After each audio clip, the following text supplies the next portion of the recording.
Insinuation ng demonyo, sambahin, luhuran, manalangin. Ha? Yan ang ini-inculcate ng Iglesia Katolika sa mga tao. Luluhod ka, mananalangin ka. Yan kasinungalingan yan. Ayaw ng Diyos. Kasi ang Diyos lang ang dapat mong luhuran. Sa Diyos ka lang dapat maglingkod. Sa Kanya ka mananalangin. Sa Kanya ka sasamba. Para magsumamba ka dyan sa mga kahoy, bato, tanso, kuminsan ginto, kuminsan silver, kuminsan styrofoam, kuminsan plastic, no?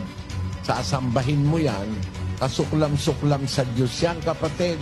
Kasi ang kasinungalingan ang nandyan, tiwarek, baliktad ang utak ng iba.